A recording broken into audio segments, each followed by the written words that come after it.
Kursumuzun ikinci bölümünden herkese merhabalar. Ben Ebubekir Bayat. Şimdiki konumuzsa 3 boyutlu yazıcı nedir? Kullanacağımız cihazın en temeline inmemiz gerekiyor. Hakkında yeterli bilgiye sahip olmamız gerekiyor.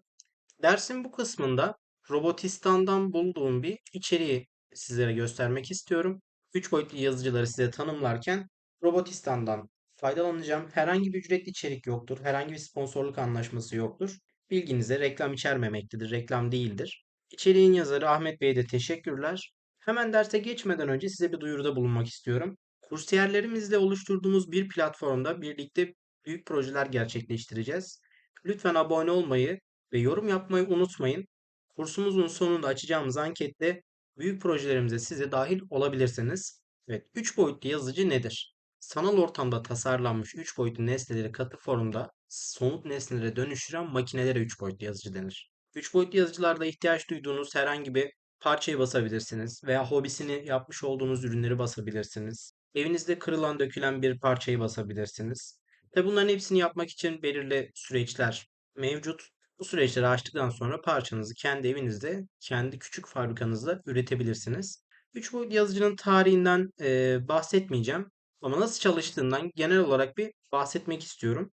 3 boyutlu yazıcılar arkadaşlar katmanlı imalat yaparlar. Katmanlı imalat dediğimiz nedir? Baskı için birçok ham madde kullanılsa da genellikle filament diye nitelendirdiğimiz termoplastikleri kullanırlar. Filament de görmüş olduğunuz bu makaradaki sarılı nesnedir. 3 boyutlu yazıcıların çalışabilmeleri için ise 3 boyutlu modele ihtiyaç duyuyorlar.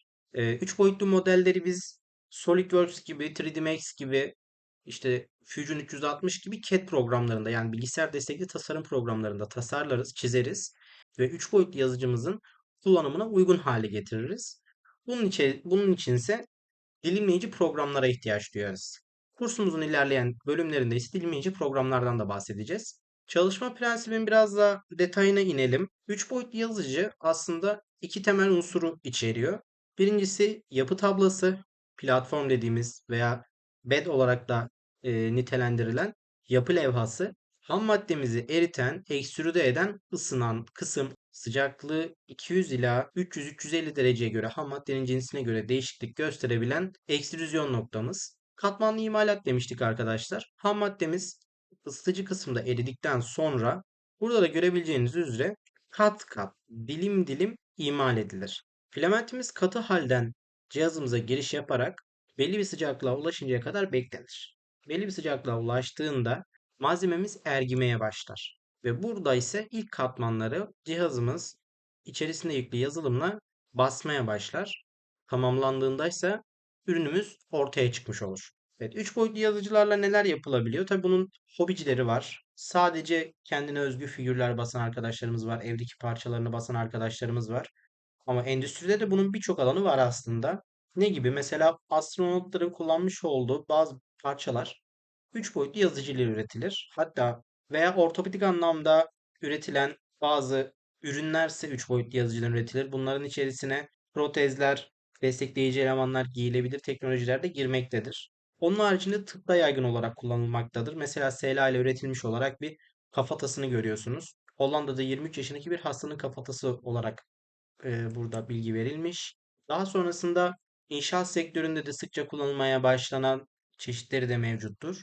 Gibi gibi aslında birçok noktada 3 boyutlu yazıcıları hayatımızın birçok noktasında görebilmekteyiz. Peki 3 boyutlu yazıcı çeşitleri nelerdir? SLA teknolojisi dediğimiz teknolojilerimiz vardır. DLP vardır, FDM vardır, SLS vardır, SLM vardır, EBM teknolojisi dediğimiz teknolojiler var. LOM teknolojileri var. Daha birçok teknoloji çeşidi var aslında ama bizim sizlere anlattığımız ve evde de sıklıkla kullanılan teknoloji olan FDM teknolojisinden bahsedeceğim. Kursumuz tamamıyla FDM içerecek. SLA için istek olursa, kurs için bir talep olursa SLA'dan da bahsedeceğim. FDM teknolojileri bu diyagramda görmüş olduğunuz teknoloji aslında. Peki 3 boyutlu yazıcımızın parçaları nelerdir? Hangi komponentlerden oluşur? Bu çok önemli. Çünkü oluşabilecek arızalarda eksik hatalı parçalarda bunları tanımamız çok önemli. Sigma profillerimiz var arkadaşlar. Sigma profiller 3 boyutlu yazıcımızın iskeletinin aslında ana unsurudur. Ve bunlar bir araya geldikten sonra bir şaseye bağlanması gerekir. Bunlar da alüminyum olabilir, plexiglas olabilir. Birçok hareket içerdiği içinse rulmanlarımız vardır. Kimileri standart hepimizin bilmiş olduğu bu rulman çeşidi. Kimi zamansa daha farklılık gösteren rulmanlar da içermektedir. Kabinlerimiz ise motor ve motorun hareketi ilettiği komponentler arasında bir ara bağlayıcı özelliği taşıyor. Millerimiz var. Genellikle eksenlerimizin hareketi, özellikle z eksenimizin hareketi millerle sağlanıyor arkadaşlar. Mil dediğimiz bu vida görünümündeki aslında görmüş olduğunuz çubuk. Onun üzerinde hareket edecek parçayı da bu altın sarısı rengindeki parçamıza bağlıyoruz. İşte her yerde olan nalburiye malzemeleri. Step motorlar var arkadaşlar. Step motorlar ise anakarttan gelen bilgiye göre hareket oluşturan ana temel parçalarımızdan bir tanesidir. Fanlar 3 boyutlu yazıcımızın olmazsa olmazı arkadaşlar. Tüm parçaları tam olan 3 boyutlu bir yazıcının eğer ki fanı eksikse kesinlikle doğru çalışmayacaktır. Çünkü fanları biz oluşturulan ürünün soğumasında da kullanıyoruz. Motorlarımızın soğumasında da kullanıyoruz. Anakartımızı soğutmakta da kullanıyoruz. Her yerde fanları aslında kullanıyoruz. Termistör dediğimiz bir komponentimiz daha var. Bu komponent ısıtıcı levha dediğimiz, yatak dediğimiz yatak ve ekstrüder kısmındaki ısıyı ölçerek anakarta belirli aralıklarla sinyal gönderir, veri gönderir. Bu veriye göre tablo veya ekstrüderin ısınması anakart tarafından denetlenmiş olur aslında. Soğuması gerekiyorsa ısıtıcı özelliği kapatılır, ısınması gerekiyorsa açılır gibi aslında birçok şey termistörün göndermiş olduğu sinyalden geçer. Isıtıcı fişek dediğimiz şu ön tarafı ısıtıcıdır. Isıtıcı fişek dediğimiz komponent ise ısınması gereken bölgelerin ısınmasını sağlar aslında. Sıcak tablo bizim aslında baskı yatağımızdır aynı zamanda ve bu da ısıtıcı fişeklerle ısıtılır aslında. Sıcak tablo olarak nitelendirilmiş burada. Aslında baskı yatağımız olarak da adlandırabildiğimiz birçok çeşitli ismi olan baskı yüzeyimizin alt kısmıdır arkadaşlar. Bu da yine ısıtıcı fişeklerle ısıtılır. Ekstrüder, arkadaşlar ekstrüder aslında birden fazla şey içerisinde bulunduruyor. Ekstrüderin asıl görevi dışarıdan takmış olduğumuz filamenti ısıtıcı bloğun içerisine iterek malzemenin erimesini sağlayan bir unsurdur. Üzerinde bulunmuş olduğu komponentlerden kısaca bahsedeyim hemen. Bir adet ısıtıcı fişeğimizi burada görüyoruz kırmızı kabloyla. Beyaz kabloyla görmüş olduğumuz termistörümüz. Termistör neydi? Isı bilgisini anakarta aktaran, ölçümü yapan, sinyal gönderen komponentimizde. En ucundaysa nozzle dediğimiz ısınmanın ve ergimenin gerçekleştiği aynı zamanda da çıkış kafası olarak da nitelendirilen parçamız nozzle'dır. Bu da ekstrüderin ucundadır zaten. En uç kısmında nozzle vardır. Limit switch'ler Limit switch'ler 3 boyutlu yazıcımızın hangi konumda olduğunu anlamamızda çok büyük önem taşır. Limit switch'e baskı uygulandığında, switch açılıp kapatıldığında makine kendi içerisinde hangi konumda olduğunu anlar. Sıfır konumlamalarında ve maksimum konumlamalarında en büyük yardımcımız limit switch'lerdir.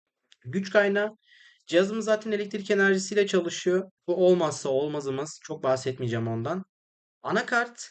Anakartımızsa bizim yüklemiş olduğumuz 3 boyutlu model dosyasını işleyerek cihazın motorlarının, ısıtıcılarının, ekstrüderin birbiriyle uyumlu çalışarak baskımızı elde etmeye yarayan cihazın da beyni diyebileceğimiz kısmıdır, komponentidir. LCD ekransa makine üzerine gerçekleşen tüm olayları görüntüleyebildiğimiz, hatta kontrol edebildiğimiz kritik noktalardan bir tanesidir ve son olarak filament. Filament dediğimiz şey arkadaşlar bizim ham maddemiz. Ham madde olmadan tabii ki de ürün olmaz.